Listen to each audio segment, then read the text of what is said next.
Hello my বেলাভেড student, আশা করছি প্রত্যেকেই ভালো আছো। যাই হোক, প্রথমে আমাদের আইএমআই ক্লাসেসের তরফ থেকে সবাইকে অসংখ্য ভালোবাসা এবং ধন্যবাদ যে প্রত্যেকের প্রিশিয়াস এবং ভ্যালুয়েবল কমেন্টস আমরা পাচ্ছি এবং ভালো লাগছে বেশ যে সবাই পড়াটা এনজয় করে পড়ছে। এবং আরও ভালো লাগবে যদি এই পড়াটা ভবিষ্যতে বোর্ড এবং যারা নিট যেই অ্যাসপিরেন্ট আছে তাদের বিভিন্ন পরীক্ষার ক্ষেত্রে কাজে লাগাতে পারে। তো সবাইকে বলার যেটা সেটা হচ্ছে সবাই মন দিয়ে পড়বে, পড়াটা ভালো করে শুনবে, বুঝবে, কোনো অসুবিধা থাকলে অবভিয়াসলি যোগাযোগ করবে। আর আগেও বলেছি, প্রতিবার বলবো যে প্রতিটা ভিডিও মিনিমাম 3বার করে দেখবে for clear cut concept. 100% crystal clear কনসেপ্টের জন্য প্রতিটা ভিডিও সবাই মিনিমাম 3বার করে দেখবে, তাহলে it will be beneficial for all of you. তো যাই হোক, ওয়ান্স এগেন প্রত্যেককে অসংখ্য ধন্যবাদ তাদের মূল্যবান মন্তব্যের জন্য। সবাই এইভাবেই এনজয় করে পড়ো এবং পড়াটা যাতে ভবিষ্যতে কাজে লাগে সেই জন্য নতুন পড়াগুলো যেরকম পড়ছো, যেভাবে বলছি পড়া সেইভাবে তো পড়বেই। পুরনো পড়াগুলো রিভিশন মধ্যে রেখো, কারণ এখানে যে আমাদের যে ভিডিওগুলো আপলোড হচ্ছে সেগুলো তোমার কাছে একদম পার্মানেন্টলি রয়ে গেছে তোমাদের কাছে। তো সেই পুরনো পড়াগুলো রিভাইজ কিন্তু মনে করে করো, তার সাথে সাথে নতুন পড়াটাও করো। কারণ বেশিরভাগ ক্ষেত্রে ছেলেমেয়েদের যে জায়গাটায় অসুবিধার মধ্যে পড়তে হয় সেটা হচ্ছে পুরনো পড়াগুলো তারা ভুলে যায়। এক্ষেত্রে তোমাদের কাছে একটা বিরাট সুবিধা, পুরনো পড়ার যে লেকচার্সগুলো সেগুলো পুরো ভিডিও ফর্মে তোমার কাছে সেফ আছে এবং যখন তুমি চাইবে, যে সময় তুমি চাইবে, তখন তুমি সেগুলো আবার রিভাইভ করতে পারবে। তো সেই কারণে পুরনো পড়াগুলো কিন্তু ডেফিনেটলি চর্চার মধ্যে রেখো নতুন পড়া চালাবার সাথে সাথে। ওকে, তো আমরা ক্লাস 11-এর এবং 12-এর ব্যাক টু ব্যাক ক্লাস চালাচ্ছি। ক্লাস 11-এর আমি আগেও বলেছিলাম প্রতি বৃহস্পতিবার রাতে মানে থার্সডে রাতে আমাদের ক্লাস আপলোড হয়, ভিডিও লেকচার আপলোড হয়। ক্লাস 12-এর প্রতি মঙ্গলবার মানে টিউসডে রাতে ভিডিও লেকচার আপলোড হয়। তো সবাই সেটা ফলো করবে। ক্লাস 12-এ আমরা ইউনিট 3 ক্লাস 12-এর chemical kinetics and surface chemistry পড়ছি। আর ক্লাস 11-এর আমরা ইউনিট 7 আয়নিক ইকুইলিব্রিয়া পড়ছি। তার একটা লেকচার হয়েছে, আজকে সেকেন্ড লেকচার হবে। আশা করছি আগের লেকচারটা প্রত্যেকের ভালো লেগেছে। ইন্টারেস্টিংভাবে পড়ো, তাহলে ভালো লাগবে এবং তোমাদের কমেন্ট পেয়ে আমি আরও এক্সাইটেড হব এবং আরও স্টাডি ম্যাটটাকে ইম্প্রোভাইজ করে তোমাদের কাছে রিপ্রেজেন্ট করতে পারবো ডেফিনেটলি। তো সেক্ষেত্রে প্রত্যেকে ভালো করে পড়ো। Once again thank to all of my beloved students. Okay, so without wasting time, let us discuss our lecture 2 ionic equilibria. আগের দিন আমরা যে জায়গায় শেষ করেছিলাম সেটা হচ্ছে যে আমরা জাস্ট আ স্মল রিক্যাপ, যে আমরা আয়নিক ইকুইলিব্রিয়ার প্রথমে introductory concept of acid base মানে আরএনিয়াস থিওরি পড়েছিলাম, তার এক্সাম্পল দেখেছিলাম, তার ডিমেরিটস দেখেছিলাম। সেই ডিমেরিটস থেকে টু মডিফাই দ্যাট ডিমেরিট আমরা ঢুকেছিলাম প্রোটনিক থিওরি বা ব্রনস্টেড-লাউরি থিওরি, সেটা ভালো করে পড়েছিলাম, তার এক্সাম্পল দেখেছিলাম। সেটা থেকে আমরা নতুন যে কনসেপ্টটা জানতে পেরেছিলাম, that is conjugate acid base concept, সেটাও আমরা ভালো করে পড়েছি এবং সেখান থেকে অনেক ইম্পর্টেন্ট জিনিস যেগুলো জানতে পেরেছি, যেগুলো আমাদের আগে জানা ছিল না। One of the most crucial fact is যে আমরা জানতে পেরেছি যে অ্যাসিডের acidity without mentioning the name of the solvent আমরা কোনোদিনই প্রেডিক্ট করতে পারবো না। সেক্ষেত্রে আমরা CH3COOH-কে অ্যাসিটিক অ্যাসিড বলছি, কিন্তু এমন রিয়াকশনও দেখা গেছে যেখানে CH3COOH বেস হিসেবে কাজ করছে। ইভেন CH3COOH তো পরের ব্যাপার, নাইট্রিক অ্যাসিডও এরকম রিয়াকশন দেখা গেছে যেখানে nitric acid as a base হিসেবে কাজ করছে। So quite shocking. তো যাই হোক, আমরা সেই ডিটেল জিনিসগুলো ইঞ্চিতে ইঞ্চিতে পড়ে বুঝে দেখেছি, এক্সাম্পল নিয়ে দেখেছি, তার মেরিটস ডিমেরিটস যত রকমের পসিবিলিটিস হয় সব উইথ এক্সাম্পল ডিসকাশন করেছি। তো সেখানে আমাদের ডিটেল ডিসকাশনের পরে আমাদের লেভেলিং এফেক্ট বলে একটা কনসেপ্ট এসেছিল, সেটা ভালো করে জেনেছি। জানার পরে আমরা যখন at the end of protonic theory বা ব্রনস্টেড-লাউরি থিওরি এসেছিলাম, তখন আমাদের একটা কোয়েশ্চেন এসেছিল। এই কোয়েশ্চেনটা হচ্ছে যে যেসব কম্পাউন্ডের মধ্যে বা যেসব স্পিসিসের মধ্যে হাইড্রোজেন নেই তাহলে তারা কি? এই কোয়েশ্চেনটা আমাদের শেষ হয়েছিল আগের লাস্ট লেকচার। আজকে সেই জায়গা থেকেই শুরু হবে। তো যেসব স্পিসিসের মধ্যে হাইড্রোজেন নেই, তাহলে তারা কি অ্যাসিড হবে না, বা তারা কি বেস হবে না, বা তারা কি সল্ট? এই ধরনের কনসেপ্টে, যেমন আমরা এক্সাম্পলে দেখেছিলাম BF3 boron trifluoride, AlCl3 aluminium trichloride, এগুলো দেখেছিলাম যে এদের হাইড্রোজেন কারোরই নেই। তাহলে এরা কি হবে? এরা কোন ক্যাটেগরিতে পড়বে? আমাদের তো 3টে ক্যাটেগরি আছে, হয় অ্যাসিড, না হলে বেস, না হলে সল্ট। তাহলে এখন আমরা যা যা থিওরি পড়ে এসেছি তার সেই থিওরি অনুযায়ী এখনও পর্যন্ত এরা না অ্যাসিডে পড়ছে না বেসে পড়ছে, তাহলে অবভিয়াসলি এদের কি সল্টে রাখবো, নাকি অন্য কোনো থিওরি আছে to modify that protonic theory? Obviously আছে. So let us discuss the new theory which is known as Lewis theory. So we are discussing Lewis concept. কি বলেছে ভালো করে শুনবে, ভালো করে বুঝবে। An acid is any species which can accept a pair of electrons to form a covalent bond. কি বললাম? অ্যাসিড এমন একটা স্পিসিস যেটা কারো কাছ থেকে loan pair of electron accept করে কোভ্যালেন্ট বন্ড তৈরি করে। এখানে কনসেপ্টটা কিন্তু ইলেকট্রনিক থিওরিতে চলে গেল। তখন আমরা হাইড্রোজেন ওরিয়েন্টেড বা প্রোটন ওরিয়েন্টেড ডিসকাশন করছিলাম আরেনিয়াস বা ব্রনস্টেড-লাউরি থিওরিতে। এবার এসে গেল ইলেকট্রন ওরিয়েন্টেড ডিসকাশন। এখানে কনসেপ্ট বললো না mentioning the name of the solvent, না দ্য প্রেজেন্স অফ হাইড্রোজেন, পুরো কনসেপ্টটাই একটা ইম্প্রোভাইজ ফর্মে আমাদের কাছে এলো। সেটা হচ্ছে এমন স্পিসিস যারা কারো কাছ থেকে loan pair of electron accept করে দিয়ে একটা কোভ্যালেন্ট বন্ড তৈরি করে, তাদের বলা হয় acid, according to Lewis concept, or rather you can say Lewis acid.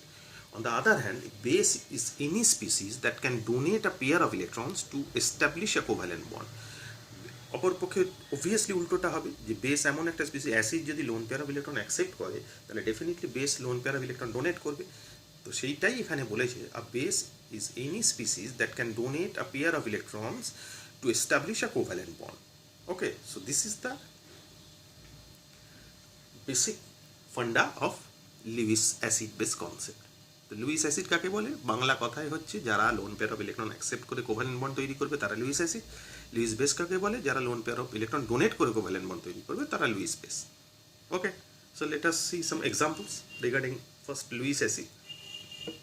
Luis অ্যাসিডের এক্সাম্পলে আমরা প্রথমে দিচ্ছি কতগুলো ক্যাটেগরি। ফার্স্ট কি বলেছে? The species which accept lone pair of electron, obviously this is the main skeleton of Lewis acid. Lewis অ্যাসিডের এটা একটা মেজর পয়েন্ট। তো তাদের মধ্যে কারা পড়বে, কী কী ক্যাটেগরি তাদের মধ্যে পড়তে পারে? ফার্স্ট হচ্ছে molecule containing an atom with incomplete valence shell. যেসব মলিকুলের মধ্যে সেন্ট্রাল অ্যাটম যে আছে তার যদি ইনকমপ্লিট ভ্যালেন্স সেল থাকে, মানে ভ্যালেন্স সেলের মধ্যে ইলেকট্রনের ডেফিসিয়েন্সি থাকে, তাহলে they can act as a Lewis acid. Obviously যদি ইলেকট্রনের ডেফিসিয়েন্সি ভ্যালেন্স সেলে থাকে definitely they can accept electrons, তাই না? তাহলে যদি তারা ইলেকট্রন পেয়ার অ্যাকসেপ্ট করে তাহলে ডেফিনেটলি তারা লুইস অ্যাসিড হিসেবেই কাজ করবে। আমরা BF3 এক্সাম্পল দেখেছিলাম আমাদের ডিমেরিটস অফ ব্রনস্টেড-লাউরি থিওরি বা প্রোটনিক থিওরিতে। BF3 ছিল যার মধ্যে হাইড্রোজেন নেই, তাহলে এটা কি কোন ক্যাটেগরিতে পড়ছে ভালো করে দেখা যাচ্ছে। এবং আমরা ক্লাস 11-এ আমাদের কেমিক্যাল বন্ডিং, যারা আমাদের ক্লাস করেছো IMI ক্লাসেসে, কেমিক্যাল বন্ডিংয়ের 17খানা লেকচার আপলোড হয়েছিল। It's a huge discussion of chemical bonding. যারা করোনি তারা দেখে নেবে, প্লে লিস্ট করা আছে, সেখানে প্রত্যেকেই পেয়ে যাবে। IMI ক্লাসেসে ঢুকে জাস্ট সার্চ দেবে কেমিক্যাল বন্ডিং, পুরো প্লে লিস্ট পেয়ে যাবে। 17খানা লেকচারই ওখানে আপলোড করা আছে। সেখানে ডিটেল ডিসকাশন একদম বেসিক লেভেল থেকে একদম নিট যেই লেভেল পর্যন্ত পুরো ডিসকাশন করা আছে যে কেমিক্যাল বন্ডিংয়ের অল দ্য আসপেক্টস। তো সেইখানে BF3-তে দেখানো হয়েছিল যে BF3-তে হাইব্রিডাইজেশন sp2 হয়, হাইব্রিডাইজেশন ট্রিক কী বলা হয়েছিল কেমিক্যাল বন্ডিংয়ের লেকচারে, হাইব্রিডাইজেশন কীভাবে সহজে বার করা যায়, all the details discussed in our previous chemical bonding lectures. যাই হোক, সেখানে দেখা গিয়েছিল বোরন ট্রাইফ্লোরাইডে boron is the central element এবং বোরনের ভ্যালেন্স সেলের ইলেকট্রন ডেফিসিয়েন্সি আছে। ডেফিনেটলি ইলেকট্রন ডেফিসিয়েন্সি থাকলে boron easily accept electrons, boron সহজে ইলেকট্রন অ্যাকসেপ্ট করতে পারবে। কারদের কাছ থেকে অ্যাকসেপ্ট করবে? অবভিয়াসলি যারা এক্সেস আছে যাদের মধ্যে ইলেকট্রন, এদের এক্সেস কাদের মধ্যে আছে? যাদের লোন পেয়ার আছে। যেমন একটা এক্সাম্পল দেখানো হচ্ছে অ্যামোনিয়া নাইট্রোজেনের আমরা যদি ইলেকট্রনিক কনফিগারেশন দেখি, কেমিক্যাল বন্ডিং দেখবে, বারবার বলছি কিন্তু chemical bonding is the backbone of chemistry. Chemistry ভালো করে বুঝতে হলে কেমিক্যাল বন্ডিং ভালো করে কিন্তু বুঝতে হয় ভাই। তো সেক্ষেত্রে প্রত্যেকে কেমিক্যাল বন্ডিংটা ভালো করে রিয়েলাইজ করবে। আমি বারবার বলছি কেমিক্যাল বন্ডিং আমাদের ডিসকাশন, হিউজ ডিসকাশন, 17খানা লেকচার কেমিক্যাল বন্ডিংয়ের আপলোড হয়েছে। Can you imagine? তো দেখো প্রত্যেকে। তো যাই হোক, তো অ্যামোনিয়া লোন পেয়ার আছে, সো ডেফিনেটলি এই lone pair of electron ammonia nitrogen donate করতে পারে। কাকে করবে? যে electron deficient species, BF3 is the electron deficient molecule, definitely ammonia BF3 কে ডোনেট করতে পারে। সেটা ডোনেশন হচ্ছে, এখানে একটা কোয়ার্ডিনেট কোভ্যালেন্ট বন্ড তৈরি হচ্ছে, দেখতে পাচ্ছ। সো দিয়ে একটা অ্যাডাক্ট তৈরি হচ্ছে, তার মানে boron trifluoride pair of electron accept করছে, তার মানে boron trifluoride is an example of Lewis acid. Category 2 হচ্ছে cations. Cations with a stable low lying orbital which is empty or partially filled। যেসব ক্যাটায়নের লো লাইং অরবিটাল মানে lower ground স্টেটের অরবিটালগুলো, মানে ব্যালেন্স সেলের আর কি অরবিটালগুলো ইলেকট্রনের ডেফিসিয়েন্সি আছে বা পার্শিয়ালি ফিল্ড আছে বা এমটি আছে, definitely they can easily accept electron, তারা ইলেকট্রন অ্যাকসেপ্ট করতে পারে। যদি অ্যাকসেপ্ট করতে পারে ডেফিনেটলি আমরা বলতে পারি অ্যাকর্ডিং টু লুইস থিওরি তারা লুইস অ্যাসিড হবে। তাহলে Ag plus definitely plus charge আছে, তার মানে ইলেকট্রনের ডেফিসিয়েন্সি আছে, তার মানে ইলেকট্রন অ্যাকসেপ্ট করতে পারবে, তার মানে এটা লুইস অ্যাসিড। তাহলে Ag প্লাস একটা যে লুইস অ্যাসিড কার কাছ থেকে ইলেকট্রন অ্যাকসেপ্ট করবে? অবভিয়াসলি এমন একটা মলিকুল বা এমন একটা স্পিসিসের ক্ষেত্রে যাদের মধ্যে এক্সেস ইলেকট্রন আছে, যেমন NH3-তে দিয়ে এইভাবে একটা কোয়ার্ডিনেট কোভ্যালেন্ট বন্ড তৈরি করেছে, দিয়ে এইটা আরও প্রসিড করবে, দিয়ে রিয়াকশান হয়ে আর্জেন্ট অ্যামোনিয়াম সল্ট তৈরি করবে। অনেকে জানো, যারা জানো না তারা কেমিক্যাল বন্ডিংয়ের লেকচারগুলো আমার ফলো করবে। বারবার বলছি chemical bonding is one of the best area of chemistry and backbone of chemistry. So প্রত্যেকে কেমিক্যাল বন্ডিংটা কিন্তু ভালো করে তৈরি করো যদি পুরো কেমিস্ট্রিটা ভালো করে তৈরি করতে হয়। Category 3 compound with double bond other than C double bond C. সির সব ডাবল বন্ড সি ছাড়া অন্যান্য ডাবল বন্ডের কেসে কিন্তু অ্যাক্ট আছে লুইস অ্যাসিড। যেমন এক্সাম্পল কার্বন ডাইঅক্সাইড, সেখানে অক্সিজেনের সাথে কার্বনের ডাবল বন্ড আছে, দেখতে পাচ্ছ। OH minus, minus charge species, extra electron আছে, মাইনাস চার্জটা কী করবে? এই কার্বনে অ্যাটাক করবে আর এই ওটা খুলে যাবে। অবভিয়াসলি এই অ্যাটাক করছে, দেখছো, এই অ্যাটাক করার পরে এই ওটা খুলে যাবে, একটা ও খুলে গেলে কী হবে? ও মাইনাস হবে। এই যে এই ওটা ধরো খুলে গেল, এই ওটা খুলে গেল, এইভাবে এই ওটা খুলে গেলেই তৈরি হলো কি? সি, এটা এই খুলে গিয়ে ও মাইনাস, এটা ডবল বন্ড ও তো ছিলই, আর ঢুকেছে কি OH, একটা সি ডবল, দেখো ভালো করে, COOO মানে HCO3 মাইনাস আয়ন তৈরি হয়েছে, মানে বাইকার্বনেট আয়ন তৈরি হয়েছে। So definitely carbon dioxide act as a Lewis acid. আশা করছি থেকে বোঝা গেছে। নেক্সট আমরা দেখছি যেটা, সেটা হচ্ছে ইন অ্যাডিশন, এছাড়াও আর কি হতে পারে? এছাড়াও যারা কিন্তু, দেখো কি বলছি, in addition the central atom in certain molecules may expand their octet. কিছু কিছু আমরা জানি এক্সপ্যানশন অফ অক্টেট পড়েছি, এগেন কেমিক্যাল বন্ডিং। ওই জন্য বারবার বললাম chemical bonding is one of the very very important area of chemistry. তো সেক্ষেত্রে এক্সপ্যানশন অফ অক্টেট এগুলো কী কী ব্যাপার, যারা জানো না, ডিটেল ডিসকাশন আমার কেমিক্যাল বন্ডিংয়ের লেকচারে করা আছে, দেখবে। আশা করছি কোনো অসুবিধা হবে না। তো এখানে কি বলেছে, যেসব মলিকুল এর সেন্ট্রাল অ্যাটম তাদের অক্টেটের এক্সপ্যানশনের জন্য electron, loan pair of electron accept করে, তো ডেফিনেটলি তারা লুইস অ্যাসিড হিসেবে কাজ করবে। এখানে সেটাই বলেছে, in addition the central atom in certain molecules may expand their octet to accommodate a lone pair of electrons and thus behave as a Lewis acid, যেটা বললাম। What about the example? SnCl4, stannic chloride, TiBr4, titanium tetrabromide, iodine. This are the typical example of Lewis acid, যেখানে এই ধরনের ঘটনাটা ঘটছে, মানে expansion of অক্টেটের জন্য তারা loan pair of electron accept করছে। ওকে, সো লুইস অ্যাসিডের যত রকম এক্সাম্পল হয় সব ডিসকাশন করা হলো, আশা করছি বুঝতে পেরেছো। এবার লুইস বেসের দিকে যাব। লুইস বেসের কনসেপ্টে ফান্ডাটা কী ছিল আমি বললাম, the species which are capable of donating a pair of electrons. যেসব স্পিসিস ইলেকট্রন পেয়ার ডোনেট করতে পারে তাহলে লুইস বেস হবে। সেখানে কী কী ক্যাটেগরি আছে? Category 1, molecules having an atom with 2 or less unshared pair of electron, মানে যাদের মধ্যে লোন পেয়ার অফ ইলেকট্রন আছে। যেমন অ্যামোনিয়া নাইট্রোজেনের লোন পেয়ার আছে একটা, ওয়াটার মলিকুলে অক্সিজেনের 2টো লোন পেয়ার আছে। তো definitely ammonia as well as water molecule both are act as a Lewis bases. এছাড়া the negative ions, obviously negative ion যারা আছে সেগুলো লুইস বেস হিসেবে কাজ করবে, কারণ তারাও loan pair of electron donate করতে পারে। যেমন F-, Cl-, Br-, I-। এখানে দেখতে পাচ্ছ যে F- লুইস বেস, BF3 সাথে রিয়াকশন BF4- একটা অ্যাডাক্ট তৈরি করছে। Cl- লুইস বেস AlCl3 মানে লুইস অ্যাসিড, তার সাথে রিয়াকশন করে AlCl4- অ্যাডাক্ট তৈরি করেছে। বা I- দেখতে পাচ্ছ প্রত্যেকে, I-, I2 হচ্ছে লুইস অ্যাসিড, I- হচ্ছে Luis base. Interesting example. Reaction করে I3- এর নাম হচ্ছে আয়োডেট আয়ন। তো এই আয়োডেট আয়নটা তৈরি হচ্ছে দিয়ে একটা অ্যাডার তৈরি হচ্ছে। So these are the example where negative charge act as A Lewis basis. এছাড়া ক্যাটেগরি 3 কম্পাউন্ডস কি বলেছে, কন্টেনিং ডাবল বন্ড। কাদের ক্ষেত্রে? আগেরটা পড়েছিলাম লুইস অ্যাসিডে কিন্তু except carbon carbon double bond. এখানে লুইস বেস হিসেবে কাজ করবে কারা? কার্বন কার্বন ডবল বন্ড যেখানে আছে, মানে কার্বন কার্বন ডবল বন্ড হলে মানে অ্যালকিনস যেগুলো আছে, those are act as a Lewis bases. What about the example কি বলেছে? The donation of an electron pair from a pi bond, মানে ডবল বন্ডের মধ্যে আমরা জানি একটা সিগমা একটা পাই বন্ড থাকে। আবার বলছি কেমিক্যাল বন্ডিং লেকচারগুলো দেখবে, সেখানে ডিটেল করা আছে কীভাবে পাই বন্ড ফর্ম হচ্ছে, কীভাবে sp2 হাইব্রিডেশন হচ্ছে, কীভাবে একটা পাই বন্ড ফর্ম হচ্ছে, কীভাবে মানে ডবল বন্ড তৈরি হচ্ছে, বা কীভাবে দুটো পাই বন্ড ফর্ম হচ্ছে, মানে ট্রিপল বন্ড তৈরি হচ্ছে। ডিটেল ডিসকাশন সেখানে করা আছে। এখানে নতুন করে সেগুলো ডিসকাশনের মধ্যে আনছি না। যারা দেখোনি তারা ওখানে আমাদের আইএমআই ক্লাসেসে কেমিক্যাল বন্ডিংয়ের 17খানা লেকচার আপলোডেড হয়ে আছে, সেখানে দেখে নেবে, পেয়ে যাবে। খুব ইন্টারেস্টিং ডিসকাশন। তো যাই হোক, donation of an electron pair from pi bond থেকে ইলেকট্রন পেয়ারের ডোনেশন হচ্ছে to a Luis acid like BF3/LCl3।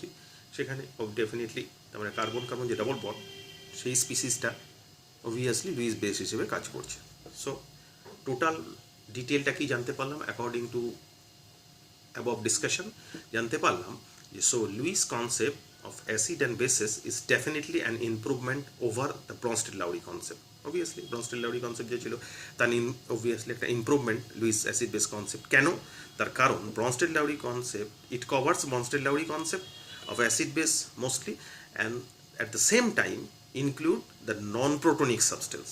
তার মানে লুইস অ্যাসিড বেস কনসেপ্টে আমরা শুধু Bronsted-Lowry কনসেপ্টই কভার করলাম না, বা উনি কভার করেননি, এছাড়াও যারা নন প্রোটনিক সাবস্টেন্স আছে যেমন BF3/LC3 যেগুলো দেখলাম, তারাও যে লুইস অ্যাসিড বা বেস হতে পারে সেগুলোরও এক্সাম্পল উইথ এক্সপ্লানেশন উনি কিন্তু দিয়েছিলেন। So that's why Lewis acid বা Lewis concept is definitely an improvement over Bronsted-Lowry concept. Okay, আশা করছি প্রত্যেকে বুঝতে পেরেছে যে লুইস অ্যাসিড বেস কনসেপ্ট কি, তার detail discussion with example and explanation করা হলো। ভিডিওটা বারবার দেখবে, ঠিক আছে? এবার আমরা একটা নতুন কনসেপ্টে যাব, that is soft hard acid base principle. সব জায়গায় এই ডিসকাশনটা নেই, ভালো করে দেখবে, ভালো করে বুঝবে। Interesting example, interesting explanation. So student, now we are discussing SHAB principle. SHAB কথাটার অর্থ কি? What is the meaning of SHAB principle? First একটু জেনে নিই। স্যাব মানে হচ্ছে SHAB, মানে soft hard acid base principle. This is the full form of SHAB principle. এখন সফট হার্ড অ্যাসিড বেস এর মানেটা কি সেটা আগে জানতে হবে, তবেই তো থিওরিটা জানতে পারবো বা বুঝতে পারবো। সফট অ্যাসিড, সফট মানে সফট অ্যাসিড, হার্ড মানে হার্ড অ্যাসিড, সফট মানে সফট বেস, হার্ড মানে হার্ড বেস, মানে প্রত্যেকটা ক্যাটেগরি হতে পারে। সফট অ্যাসিড হতে পারে, হার্ড অ্যাসিড হতে পারে, সফট বেস হতে পারে, হার্ড বেস হতে পারে। এখন প্রশ্ন হচ্ছে কখন কারা সফট অ্যাসিড সফট বেস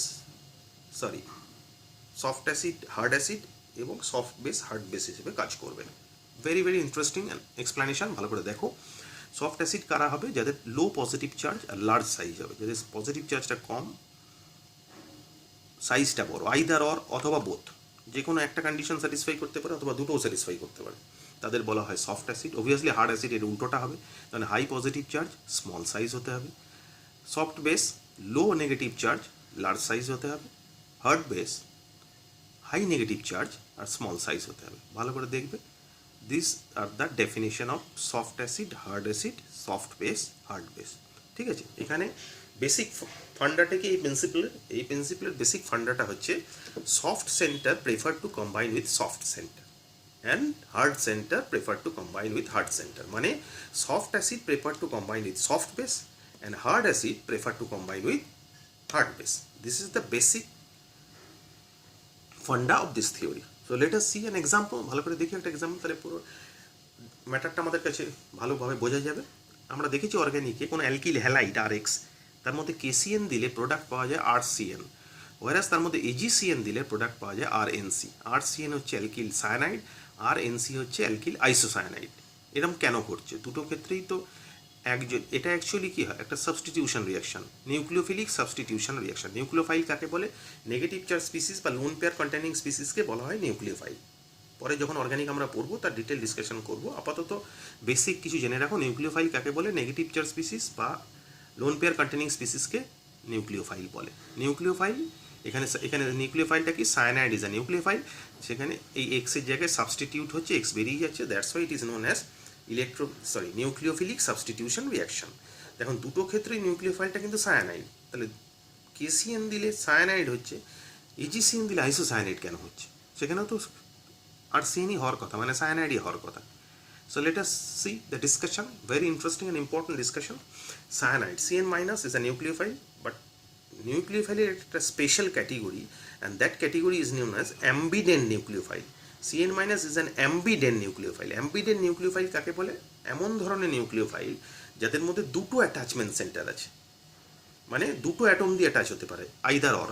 যেমন এখানে কার্বন দিয়েও অ্যাটাচ হতে পারে, কার্বন দিয়ে যদি কারোর সাথে অ্যাটাচ হয় তাহলে সায়ানাইড হবে, আবার নাইট্রোজেন দিয়েও অ্যাটাচ হতে পারে, নাইট্রোজেন দিয়ে অ্যাটাচ হলে আইসোসায়ানাইড হবে। কখন কী সময় কীভাবে অ্যাটাচ হবে সেগুলো বুঝতে হলে ডিসকাশনটা ভালো করে দেখতে হবে। তার আগে একটু দেখে নিই যে এই যে দুটো অ্যাটাচমেন্ট সেন্টার আছে, এই দুটো অ্যাটাচমেন্ট সেন্টারের বেসিক আইডেন্টিটিটা কি। কার্বন এবং নাইট্রোজেনের মধ্যে কার্বনের সাইজ বড়, definitely carbon centre is a soft centre, যেহেতু এটা নিউক্লিওফাইল তার মানে এটা negative charge species, negative charge স্পিসিসকে আমরা কী বললাম, বেসিক সেন্টার বলে। তাহলে কার্বন সেন্টারে বলবো আমরা সফট বেসিক সেন্টার। কেন? কার্বনের সাইজটা বড়, সাইজ ইম্প্যাক্ট এখানে, কারণ দুটো সাইজ ইম্প্যাক্টের উপর বেস করে আমরা তাদের বেসিক সেন্টার ডিফারেন্ট বেসিক সেন্টারের ক্যাটেগরিতে ফেলছি। এবার নাইট্রোজেনের সাইজ ছোট, definitely nitrogen is a hard basic centre because of small size. এবার আসি reaction mechanism. Alkyl halide, definitely x এর মাথায় ডেল্টা নেগেটিভ চার্জ, মানে ডেল্টা মানে কম নেগেটিভ চার্জ, আর এর মাথায় ডেল্টা পজিটিভ চার্জ মানে কম পজিটিভ চার্জ। তার কম পজিটিভ চার্জ মানে ডেফিনেটলি আর সেন্টারটা সফট অ্যাসিডিক সেন্টার হবে, আর এক্স ডেল্টা মাইনাস সেন্টারটা সফট বেসিক সেন্টার হবে, বিকজ স্মল আর লো পজিটিভ নেগেটিভ চার্জ। আর এটা সফট অ্যাসিডিক সেন্টার কেন হলো? লো পজিটিভ চার্জের জন্য।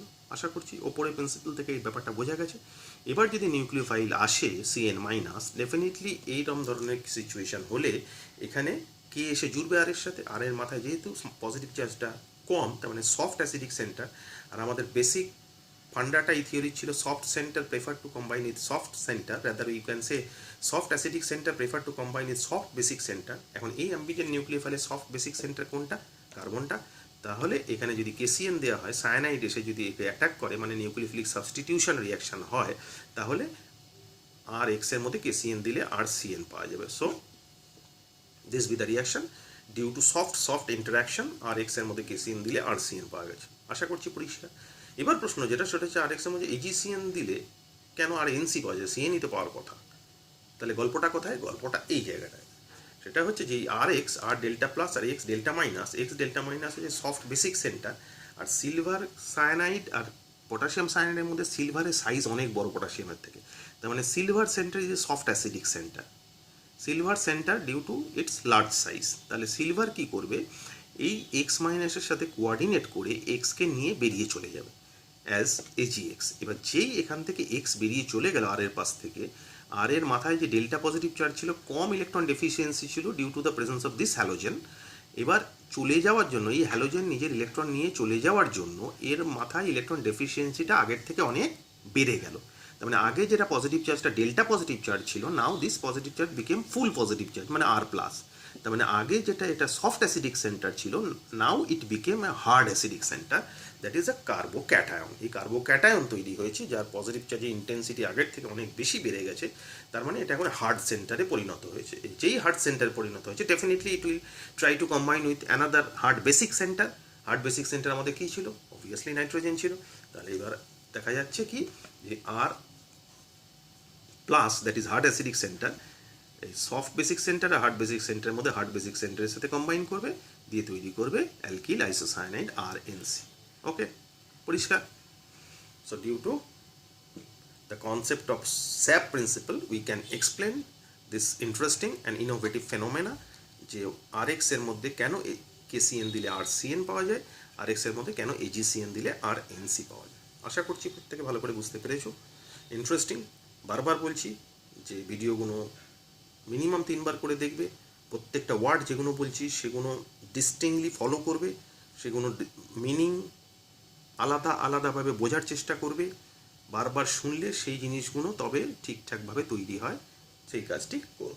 ওকে, তো এই হচ্ছে আমাদের অ্যাসিড বেস যে ডিসকাশন এত দিন ধরে, মানে আগের দিন প্লাস আজকের দিন যা চললো, অ্যাসিড বেসের ডিটেল থিওরিটিক্যাল ডিসকাশন কিন্তু আমরা করলাম মোটামুটিভাবে যত রকমের অ্যাসিড বেসের ফান্ডা হয়। ঠিক আছে, আশা করছি প্রত্যেকে ভালো করে বুঝতে পেরেছো। এবার আমরা একটা অ্যানাদার থিওরিটিক্যাল সেগমেন্টে যাব, দিয়ে আমাদের নেক্সট লেকচার যেটা হবে সেটা টোটালটাই এন্টায়ারলি ম্যাথামেটিক্যাল এক্সপ্লানেশনের উপর লেকচার হবে। কারণ আগের দিনের লেকচার 1 আজকে লেকচার 2 দুটোতেই আমরা পুরো থিওরিটিক্যাল ডিসকাশন করলাম।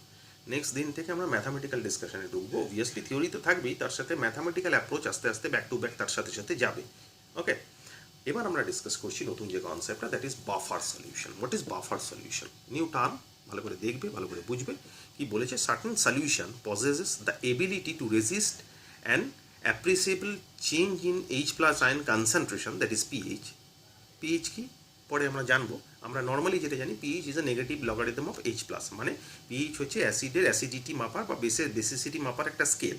পিএইচের ভ্যালু আমরা আপাতত তোমাকে একটু বেসিক ইন্ট্রো দিয়ে রাখছি, পরে নেক্সট লেকচারে এগুলো ডিটেল জানতে পারবে। পিএইচের ভ্যালু 7-এর কম হলে অ্যাসিডিক হয়, পিএইচের ভ্যালু 7-এর বেশি হলে অ্যালকালাইন হয়। কিছু কিছু সলিউশন আছে যে সলিউশনগুলোর মধ্যে একটা স্পেশাল ক্যারেক্টারিস্টিক্স আছে, যে তারা এই হাইড্রোজেন আয়নের কনসেন্ট্রেশনটা কনস্ট্যান্ট রাখে। এখন নর্মাল তুমি বলতে পারো একটা সলিউশনে তো হাইড্রোজেন আয়নের কনসেন্ট্রেশন কনস্ট্যান্টই থাকবে, যদি না কিছু আনলেস আনটিল যদি কিছু মেশাই, অবভিয়াসলি এখানে মেশাতে হবে। তার মানে কোনো একটা কিছু কিছু সলিউশন আছে যেসব সলিউশনের মধ্যে হাইড্রোজেন আয়নের কনসেন্ট্রেশন কনস্ট্যান্ট থাকে, ইভেন ইফ যদিও বাইরে থেকে এর মধ্যে 2-1 ফোঁটা অ্যাসিড বা 2-1 ফোঁটা বেস মেশানো যায়। নর্মালি কী হয়, কোনো সলিউশনের মধ্যে অ্যাসিড বা বেস মেশালে সেই সলিউশনের হাইড্রোজেন আয়নের কনসেন্ট্রেশন ডেফিনেটলি চেঞ্জ করে যায়। কিন্তু কিছু কিছু সলিউশন আছে যেসব সলিউশনের বাইরে থেকে অল্প পরিমাণ অ্যাসিড বা অল্প পরিমাণ বেস মেশালেও হাইড্রোজেন আয়নের কনসেন্ট্রেশন মানে পিএইচ এর ভ্যালুর কোনো চেঞ্জ হয় না। সেই ধরনের সলিউশনকে বলা হয় বাফার সলিউশন। পরিষ্কার? আশা করছি প্রত্যেকে বুঝতে পেরেছো যে বাফার সলিউশন কাকে বলে। এক্সাম্পলে আসবো, বাফার সলিউশন কাকে বলে আগে বললাম, সেটা আগে পরিষ্কার থাকাটা জরুরি। কি বলেছে? This resistance of a solution is known as buffer action. এই যে প্রতিরোধ ক্ষমতাটা ওই দ্রবণের, তাকে বলা হয় buffer action. And this solution of reserve acidity, মানে অ্যাসিডিটিটাকে রিজার্ভ করে রাখা, বা রিজার্ভ অ্যালকালিনিটিটাকে রিজার্ভ করে রাখা, চেঞ্জ করা নয়, is known as buffer solution or simply buffer. Okay, what about the example? আমাদের 3 ধরনের বাফার হয়। Let us see those example. প্রথমে হয় অ্যাসিডিক বাফার। অ্যাসিডিক বাফার মানে জেনারেলি তৈরি হয় by the combination of weak acid and its salt. যেমন acetic acid is a weak acid according to protonic theory বা যে কোনো থিওরিতে। অবভিয়াসলি যদি ওয়াটার অ্যাজ এ সলভেন্ট হয়, তাহলে acetic acid is a weak acid, তার সল্ট অ্যাসিটিক অ্যাসিডের সল্ট মানে CH3COONA। This is the example of acidic buffer. Basic buffer বা অ্যালকালাইন বাফার, অ্যালকালি বাফারের এক্সাম্পল কি? Obviously week base and its salt. Week base মানে NH4OH, তার salt NH4Cl। আর একটা হয় neutral buffer. Neutral buffer হচ্ছে NH2PO4 মানে dihydrogen sodium phosphate, আর Na2HPO4 disodium hydrogen phosphate. So these are the example of acidic buffer, alkali buffer and neutral buffer. So this is the basic introduction of buffer. এরপরে বাফারের pH কী করে calculate করতে হয়, কী ব্যাপার, তার detail discuss mathematical পোর্শনে তো obviously আমরা যাব। আমরা এইভাবে ডিসকাশন করছি যে প্রথমে টোটাল যে জিনিসগুলো পড়বো সেগুলো থিওরিটিক্যাল ডিসকাশন আগে করে নিচ্ছি, তারপর সেগুলো থেকে ম্যাথামেটিক্যাল ডিসকাশনে ঢুকবো উইথ থিওরিটিক্যাল এক্সপ্লেনেশন। তাহলে ব্যাপারগুলো সিস্টেমেটিক্যালি বুঝতে অনেক সুবিধা হয়। ওকে, সো আজকের লেকচারে আমাদের এই পর্যন্তই। আমরা অ্যাসিড বেসের যা যা ফান্ডা ছিল সেগুলো সব থিওরিটিক্যাল ডিসকাশন করলাম। নেক্সট লেকচার থেকে আমরা এর ম্যাথামেটিক্যাল ডিসকাশন শুরু করব উইথ থিওরিটিক্যাল এক্সপ্লেনেশন। আশা করছি প্রত্যেকে ভালো করে বুঝতে পেরেছো, প্রত্যেকে ভালো করে দেখবে। ভালো লাগলে অবভিয়াসলি লাইক করবে, কমেন্ট করবে, শেয়ার করবে, যাতে বেশিরভাগ, আমি আগেও বলেছি, বেশিরভাগ ছেলে মেয়েদের কাছে আমরা পৌঁছতে পারি এবং বেশিরভাগ ছেলে মেয়ের বেনিফিটটা পায়। ওকে, ভালো করে দেখো, ভালো থেকো সবাই। ওকে, থ্যাংক ইউ।